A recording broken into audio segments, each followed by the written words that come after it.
Hello friends, ഇന്ന് നമുക്ക് നമ്മുടെ ഗാർഡനിലെ സിൽവർ പിറ്റൂണിയുടെ വിശേഷങ്ങളാണ്. ഇത് ഞാൻ സീഡിട്ട് പിടിപ്പിച്ച 2 പ്ലാന്റാണ്. അതിൽ ഒരെണ്ണം ഫ്ലവറായി നിൽക്കുന്നത് കണ്ടോ? ഇത് പ്യുവർ വൈറ്റ് ആണ്. സിൽവറിൻ്റെ സീഡിൽ നിന്നുണ്ടായ പ്ലാന്റാണ് ഇത്, പ്യുവർ വൈറ്റ്. അതേപോലെ ഇത് നോർമൽ നമ്മുടെ സിൽവർ കളർ തന്നെ കിട്ടി. അപ്പം നമ്മൾ ഈ ഒരു പ്ലാന്റിന് അധികം പൊക്കമില്ല. നിങ്ങൾക്ക് വീഡിയോയിൽ നോക്കുമ്പോൾ തന്നെ അറിയാൻ പറ്റും, വലിയ പൊക്കമില്ല. പക്ഷേ പെട്ടെന്ന് തന്നെ ഫ്ലവർ ആവുന്ന ഒരു ടൈപ്പാണ് ഈ യെല്ലോ പിറ്റൂണിയും സിൽവർ പിറ്റൂണിയും. അപ്പോൾ ഈ ഒരു പ്രായത്തിൽ തന്നെ നമുക്ക് ഇതിനെ കട്ട് ചെയ്തെടുക്കാൻ പറ്റും. ഞാനിതുവരെയും സിൽവർ പിറ്റൂണി അങ്ങനെ കട്ട് ചെയ്ത് വെച്ചില്ല. അതായത് നമുക്ക് ഇഷ്ടംപോലെ ഫ്ലവർ ഉണ്ടാകുന്നത് കൊണ്ട് തന്നെ. അപ്പം ഒരുപാട് പേര് നമ്മളോട് സിൽവർ പിറ്റൂണിയുടെ പ്ലാന്റ് ഉണ്ടോ എന്ന് ചോദിച്ചിട്ടുണ്ട്. അപ്പോൾ അതുകൊണ്ട് തന്നെ ഞാൻ ഈ പ്ലാന്റിൽ നിന്ന് എനിക്ക് വേണ്ട ഇത്രയും കട്ടിങ്സ് കിട്ടി. ഒരു 10ഓളം കട്ടിങ്സ് ഉണ്ട്. ഒരു പ്ലാന്റിൽ നിന്ന് തന്നെ നമുക്ക് 10ഓളം കട്ടിങ്സ് കിട്ടിയിട്ടുണ്ട്. ഈ വൈറ്റിൽ നിന്നും കട്ട് ചെയ്തെടുത്തിട്ടുണ്ട്. അതേപോലെ തന്നെ വൈറ്റിൻ്റെ കട്ടിങ്സാണ് ഈ കാണുന്നത്. അതും ഒരു 10ഓളം കട്ടിങ്സ് കിട്ടിയിട്ടുണ്ട്.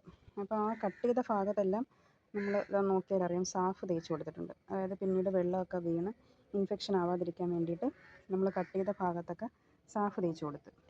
അപ്പോൾ ഈ ഒരു പ്ലാന്റ് സൈസ് ആകുമ്പോൾ തന്നെ നമുക്ക് ഈ സിൽവർ പിറ്റൂണിയുടെ കട്ടിങ്സ് എടുക്കണം. അല്ലെങ്കിൽ ഒരുപാട് ബുഷി ആയി കഴിഞ്ഞാൽ നമുക്ക് കട്ടിങ്സ് എടുക്കാനും തോന്നത്തില്ല. ഒരുപാട് ഫ്ലവർ ഉണ്ടാകുന്ന ടൈപ്പ് ആയതുകൊണ്ട് തന്നെ ഞാൻ അങ്ങനെ ഫുൾ ഫ്ലവറിങ് ആയിട്ടുള്ള ഒരു സിൽവർ പിറ്റൂണിയെ നമുക്ക് കാണാം. ഇത് നമ്മുടെ സിൽവർ പിറ്റൂണിയുടെ ഒരു ഫുൾ ബ്ലൂമിങ് ആയിട്ടുള്ള ഒരു പ്ലാന്റാണ്. ഇതിനകത്ത് നമുക്ക് ഒരു കട്ടിങ്സ് പോലും എടുക്കാൻ നമുക്ക് തോന്നത്തില്ല. അതായത്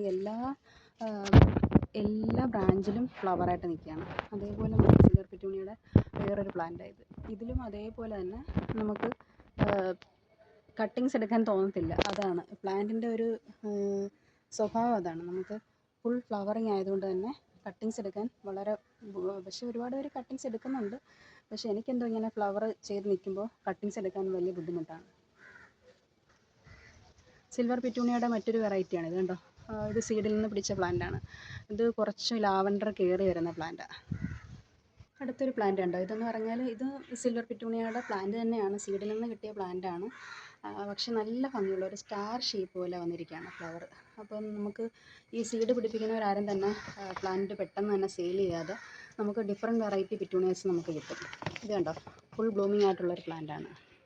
ഇതിനകത്ത് നമുക്ക് കട്ടിങ്സ് എടുക്കാനേ തോന്നത്തില്ല. അടുത്തൊരു പ്ലാന്റ്, ഇതെല്ലാം ഫുൾ ബ്ലൂമിങ് ആയിട്ടുള്ള, ഇത്രയും ഒരു തിക്കായിട്ട് ഫ്ലവർ വരുന്ന ഒരു യെല്ലോ പോലും ഇത്രയും തിക്കായിട്ട് ഫ്ലവർ വരുന്ന ഞാൻ കണ്ടിട്ടില്ല. സിൽവർ അപ്പോൾ പിറ്റൂണിയ ഇഷ്ടപ്പെടുന്നവർ തീർച്ചയായിട്ടും സിൽവർ പിറ്റൂണിയ നിങ്ങളുടെ കളക്ഷനിൽ ഉൾപ്പെടുത്തണം. ഓക്കെ, വീഡിയോ ഇഷ്ടപ്പെട്ടെങ്കിൽ തീർച്ചയായും ലൈക്ക് ചെയ്യുക, ഷെയർ ചെയ്യുക, സബ്സ്ക്രൈബ് ചെയ്യുക. അതോടൊപ്പം തന്നെ കമൻറ്റും കൂടെ ചേർക്കുക. Okay, thank you.